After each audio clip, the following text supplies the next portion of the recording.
Hello and welcome back to my channel.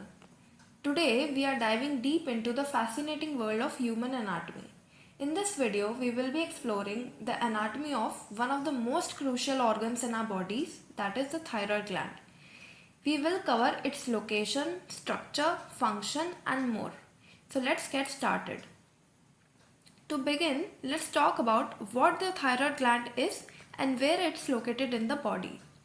The thyroid is a butterfly-shaped gland situated in front of your neck, just below the Adam's apple. It's part of the endocrine system, which regulates hormones and plays a role in maintaining our overall health. Now, let's take a closer look at the structure of the thyroid gland.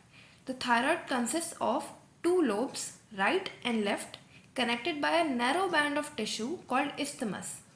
These lobes are made up of numerous tiny functional units called follicles.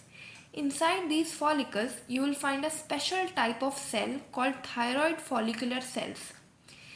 The thyroid gland's primary job is to produce hormones that regulate various body functions. The two main hormones produced are your T4 and T3, that is thyroxine and triiodothyronine.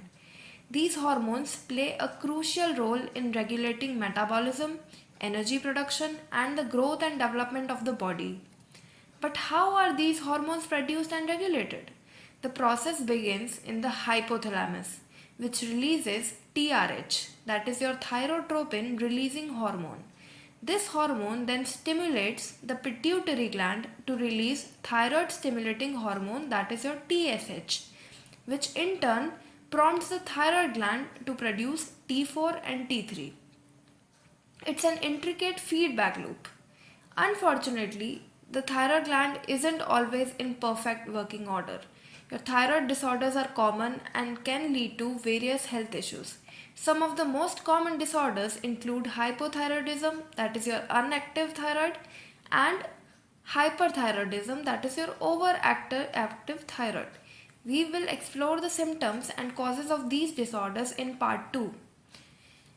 To diagnose and monitor thyroid disorders, doctors often use various imaging techniques such as your ultrasound, CT scans, and your radioactive iodine scans. We'll discuss how these methods help in evaluating the thyroid structure and function also in part 2 of the video. If you found this video helpful, please give it a thumbs up. And if you have any questions or topics you'd like us to cover in future videos, please leave a comment below. Stay curious and keep learning. See you in my next video.